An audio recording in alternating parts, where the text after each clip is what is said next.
আপনার জীবনেও কি সমস্যা রয়েছে? অবশ্যই থাকবে। প্রত্যেকের জীবনেই সমস্যা থাকে। প্রত্যেক মানুষ জিজ্ঞাসাও করেন যে এই সমস্যা আসলে কি আর কেন আসে এ জীবনে। আপনাকে একটা কথা বলে দিই যে সমস্যা আসলে সেটা নয় যা আপনার পথে বাধা সৃষ্টি করে, বরং সমস্যা হলো সেটাই যেটা আপনি তখন দেখতে পান যখন আপনার একাগ্রতা আপনার পথ থেকে, আপনার লক্ষ্য থেকে সরে যেতে থাকে।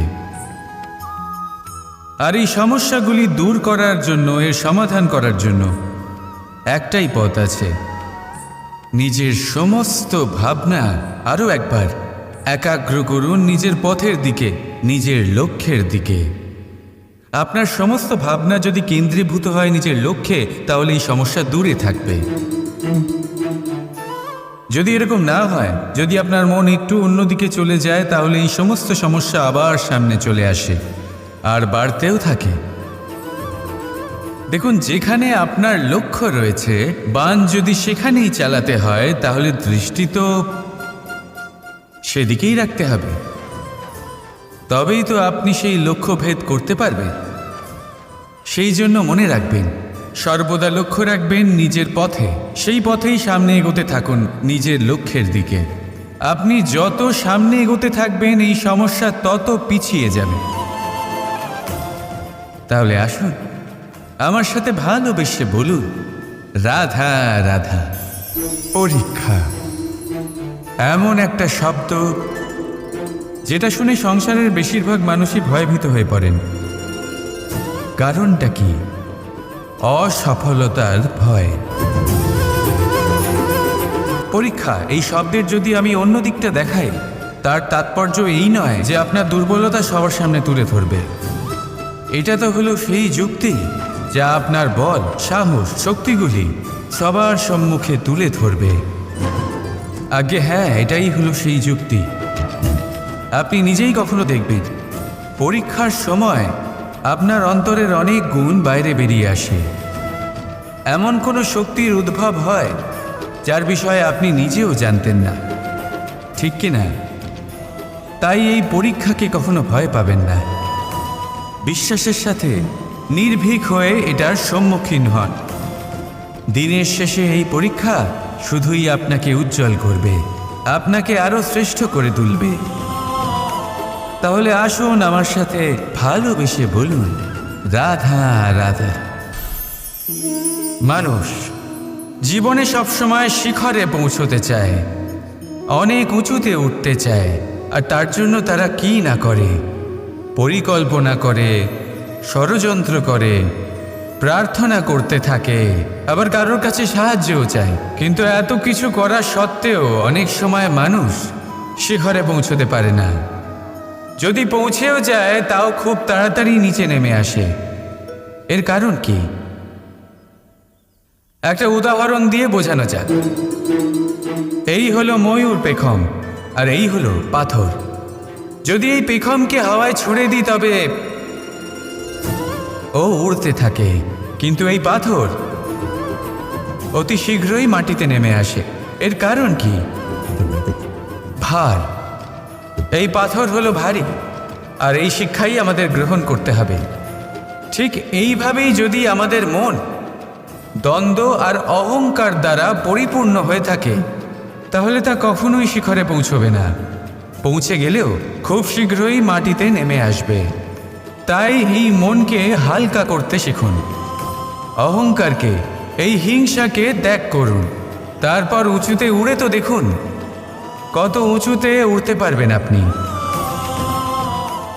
আসুন আমার সাথে ভালোবেসে বলুন, রাধা রাধা।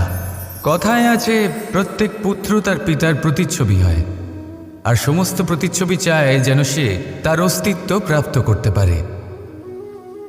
পুত্র চায় সে যেন তার পিতার মতো হয়, বা কখনো কখনো তার থেকেও শ্রেষ্ঠ হয়। সেটা কোনো অনুচিত ব্যাপার নয়। অনুচিত তখন হয় যখন পুত্র নিজের পিতার মতো হবার স্বপ্ন পূরণ করতে গিয়ে, বা তার থেকেও শ্রেষ্ঠ হওয়ার স্বপ্ন পূরণে অনুচিত পথের আশ্রয় নেয়।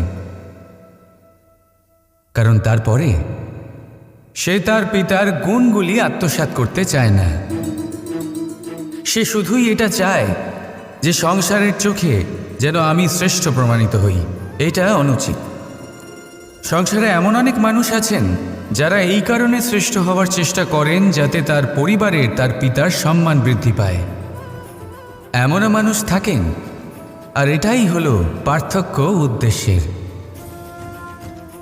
মনে রাখবেন, যদি আপনার উদ্দেশ্য শুভ হয় তাহলে পথও শুভ হবে, যদি আপনার উদ্দেশ্য অশুভ হয় তাহলে পথও অশুভ হবে। তাহলে নিজের পিতার মতো হওয়ার চেষ্টা অবশ্যই করুন, তার থেকেও শ্রেষ্ঠ হওয়ার চেষ্টা অবশ্যই করুন, কিন্তু মনে রাখবেন আপনার সংকল্প আর আপনার উদ্দেশ্য এই দুই শুভ হওয়া উচিত। তাহলে আসুন আর আমার সাথে ভালোবেসে বলুন, রাধা রাধা। অনেক সময় এমন হয় যে আমাদের শুভ মানসিকতা, শুভ বিচারে, শুভ কর্মে মানুষ সন্দেহ করেন,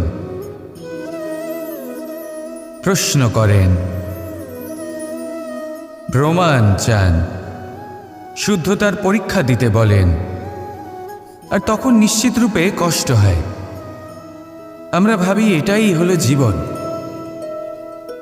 এত শুভ ভাবনা ভেবেও, শুভ কর্ম করেও মানুষ আমাদেরই সন্দেহ করেন। দুঃখ অবশ্যই হয়, কিন্তু দুঃখী হবার কোনো প্রয়োজন নেই। কেন নেই? কারণ যদি কেউ আপনাকে সন্দেহ করে, করতে দিন। সংসারে কি হয় তা দেখুন। এই সংসারে সোনার শুদ্ধতাকেই পরখ করা হয়, কয়লার কটুতাকে নয়। আপনি হলেন স্বর্ণ, তাই আপনার শুদ্ধতা অবশ্যই পরখ করা হবে, সেটা তো হবেই হবে। আপনি নিজেকে দুঃখী করবেন না। আপনার কর্ম শুধু একটাই, স্বর্ণর মতো উজ্জ্বল থাকা। এই সংসার আপনার ভাবনা, চিন্তা, কর্ম এবং শুদ্ধতার প্রমাণ পেতেই থাকবে। তাই আসুন আর আমার সাথে ভালোবেসে বলুন, রাধা রাধা। আপনি কখনো একটা পর্বতকে দেখে থাকবেন। দিনের বেলায় যদি দেখেন এই পর্বতকে কত সুন্দর দেখতে লাগে, এত বিশাল, এত সুন্দর প্রকৃতির এই দৃশ্য দেখে মনে শুভ চিন্তার উদ্ভব হয়। এবার সেই পর্বতকেই আপনি অন্ধকারে দেখুন, ততটাই ভয়াবহ মনে হয়। এবার এটাই হয় মানুষের সাথেও, আর এটাই হয় অন্য কোনো স্থানের সাথেও। এবার এর কারণ কি? তাহলে কি মানুষের রূপ, তার ব্যক্তিত্বের কোনো মাহাত্ম্য নেই? না, এরকম কখনোই নয়। এর সমস্ত কৃতিত্ব পায় প্রকাশ। শুধুমাত্র এই প্রকাশে আপনার গুণকে, আপনার ব্যক্তিত্বকে, আপনার রূপ আরও উজ্জ্বল করে সংসারের সামনে নিয়ে আসে। তাহলে আপনিও অন্ধকার থেকে প্রকাশের পথে অগ্রসর হন, সেই মানুষগুলোর দিকে অগ্রসর হন, সেই দিশায় অগ্রসর হন যা আপনার ভেতরের গুণগুলিকে, আপনার ব্যক্তিত্বকে সংসারের সামনে আনতে পারে। যদি আপনি তা করতে পারেন তাহলে আপনি জীবনভর সুখী থাকবেন। আসুন আর আমার সাথে ভালোবেসে বলুন, রাধা রাধা। আজ আমার কাছে একটা হাতুড়ি রয়েছে। অত্যন্ত শক্তিশালী হলো এই হাতুড়ি। এই হাতুড়ি দিয়ে প্রহার করে একটা গরম লোহাকে আপনি সুন্দর অস্ত্রে পরিণত করতে পারবেন। এই হাতুড়ি দিয়েই প্রহার করতে করতে একটা অত্যন্ত বড় পর্বত ভেঙে আপনি ওখানে একটা নতুন পথ নির্মাণ করতে পারবেন। এই হাতুড়ির স্বল্প আঘাতেই আপনি প্রসাধনের জন্য সুন্দর সুন্দর আভূষণ বানাতে পারবেন। কিন্তু যদি কোনো সুন্দর বাড়ি দেখতে পান আর তার ভিতে আপনি যদি এই হাতুড়ি দিয়ে প্রহার করেন, তাহলে তার বিনাশ হয়ে যাবে। এমনই কিছু হয় প্রেমের ক্ষেত্রেও। তা এতটা শক্তিশালী হয় যা সৃজন করে, কিন্তু সর্বনাশও এ করতে পারে। সব কিছুই নির্ভর করছে আপনার উদ্দেশ্যের ওপর। এই উদ্দেশ্যকে শুভ রাখুন আর ভালোবাসার উপর একটু নিয়ন্ত্রণ রাখতে শিখুন, যেন এমন না হয় যে আপনি সৃজন করতে গেলেন কিন্তু সর্বনাশ করে বসলেন। আসুন আর আমার সাথে ভালোবেসে বলুন, রাধা রাধা। যে কোনো বস্তুর বা প্রাণীর আকার, স্থিতি, পরিস্থিতি বা শক্তি দেখে আপনি কি তার ক্ষমতার অনুমান করতে পারবেন? কখনোই না। আসুন আমি আপনাকে উদাহরণ দিই একটা তলোয়ারের। সেই তলোয়ার যার দ্বারা আপনি অনেক বড় বড় যুদ্ধ জেতেন, বড় বড় রাজাদের পরাস্ত করতে পারেন। এবার আপনি যদি এই তলোয়ার কাউকে দেখিয়ে তার থেকে তার বস্ত্র ছিনিয়ে নেন, তাহলে দেখবেন যখন সেই বস্ত্র ছিঁড়ে যায় তখন একটা ছোট্ট সূচি চমৎকার করতে পারে। তখন এই তলোয়ার কোনো কাজে লাগবে না। সেইভাবেই একটা মাছ কখনো বনে গিয়ে শিকার করতে পারে না, আর সেইভাবেই সিংহ জলের রাজা হতে পারে না। প্রত্যেকের নিজের নিজের দুর্বলতা রয়েছে, প্রত্যেকের নিজের নিজের শক্তি রয়েছে, আর এই প্রকৃতি সবাইকে এইভাবেই বানিয়েছে যে প্রত্যেকের মধ্যে কোনো না কোনো বিশেষ গুণ অবশ্যই থাকে। তাই যদি আপনি নিজের মধ্যে বা অন্যদের মধ্যে শুধুই দোষ দেখতে পান, তাহলে একটু ওপর থেকে দেখুন, সবার মধ্যে বিশেষ গুণ খুঁজে দেখতে শুরু করুন। আপনি বুঝবেন আপনি নিজেও কত বিশেষ আর অন্যরাও কত বিশেষ।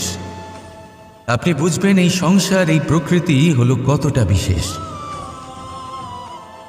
তাহলে আসুন আমার সাথে ভালোবেসে বলুন রাধা রাধা। ধরিত্রীর বুকে গজিয়ে ওঠা এই দুব্য ঘাস দেখেছেন? দুব্য ঘাস যা আমাদের পাকে শীতল রাখে। এতে যদি বসেন তাহলে মনে হবে নরম কোথাও বসে আছেন। এত ছোট হলেও কিন্তু এর মধ্যে গুণ আছে অনেকগুলি, আর যতটা ছোট এটা ততটাই বড় শিক্ষকও। কিভাবে? ভাবুন, পাতা ঝরার মরশুমের পরে সমস্ত পাতা একত্রিত হয়ে থাকে। একটা ছোট ফুলকি সবাইকে জ্বালিয়ে দিতে পারে, সমস্ত পাতা পুড়ে ছাই হয়ে যায়। কিন্তু এই ঘাসের কিছুই হয় না, সে যেমন ছিল তেমনই থাকে। কারণ কি হতে পারে? প্রথম কারণ, এরা ছোট হয়। দ্বিতীয় কারণ, এরা বিনম্র হয়, বড়ই সহজে দমে যায় এরা। তৃতীয় কারণ, এদের মধ্যে নমনীয়তা থাকে। আপনিও নিজেকে এরকমই বানিয়ে ফেলুন। কখনো নিজেই নিজেকে কারোর থেকে বড় মনে করবেন না। নিজের এই মনকে বিনম্র রাখুন। এবং সবথেকে বড় কথা, নিজের এই মনে সহানুভূতি, প্রেম আর বিশ্বাসের নমনীয়তা বজায় রাখবেন। যদি এরকম করতে পারেন তাহলে জীবন সবসময় সুখে কাটবে। রাধা রাধা।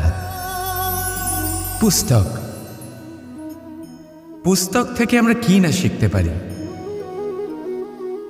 জ্ঞান হোক, বিজ্ঞান হোক, ইতিহাস হোক, সব শিখতে পারি। কথায় আছে একটা ভালো পুস্তক, একটা ভালো গ্রন্থ পাওয়া তা 100 ভালো বন্ধু পাওয়ার সমান। কিন্তু যদি একটা ভালো বন্ধু পাওয়া যায় তাহলে তা গোটা গ্রন্থাগারের সমতুল্য। সে আপনাকে কর্মের বিষয় জ্ঞান দেয়, সাফল্যের রসায়ন শিক্ষা দেয়, সে আপনাকে ইতিহাসে অমর করে রাখবে। শুধু তাই নয়, সে আপনাকে শুধু পথই দেখাবে না, সেই পথে আপনার সাথে সঙ্গী হয়ে চলবে সে। সেই জন্য জীবনে যদি কোনো ভালো বন্ধুকে পাশে পান তাহলে তাকে আপন করে রাখবে, তাকে সামলে রাখবে, জীবন সহজ হয়ে যাবে। রাধা রাধা। প্রেম আর চাওয়া একই মনে হয়, তাই না? কিন্তু আসলে এরা আলাদা। এদের মধ্যে অনেক তফাৎ আছে। দেখতে গেলে প্রেম আর চাওয়া কখনোই এক হতে পারে না। এবার যদি আপনাকে আমি এক উদাহরণ দিই, যদি আপনি এই ফুলকে চান তাহলে আপনি এটাকে তার ডাল থেকে ছিঁড়ে আপনার কাছে রেখে দেবেন। কিন্তু যদি আপনি একে ভালোবাসেন তাহলে আপনি প্রতিদিন এসে এটার শিকড়ে জল দেবেন যাতে সে আরও প্রস্ফুটিত হয়। শুধু এটাই তফাৎ চাওয়া আর প্রেমের মধ্যে। চাওয়া স্বার্থ হয়ে ওঠে, যেখানে প্রেম, প্রেম পরমার্থ হয়ে ওঠে। তাই কাউকে না চেয়ে ভালোবাসুন, জীবন ধন্য হয়ে উঠবে। রাধা রাধা। আমাদের কোনো স্থানে পৌঁছতে গেলে একটা মাধ্যমের প্রয়োজন হয়। কিছু মানুষ এই মাধ্যমকে রাস্তা বলে, কেউ পথ বলে, আবার কেউ বলে সরণি। মানুষ নিজের লক্ষ্যে পৌঁছানোর জন্য এই পথেরই খোঁজে থাকে, কিন্তু মানুষ একটা কথা বুঝতে পারে না, যে এই পথে এগোতে গেলে এই পথকে পিছনে ঠেলাও অত্যন্ত প্রয়োজন। যদি এটা করার ক্ষমতা আপনার না থাকে, তাহলে আপনার পথ আপনাকে লক্ষ্যে পৌঁছতে দেবে না।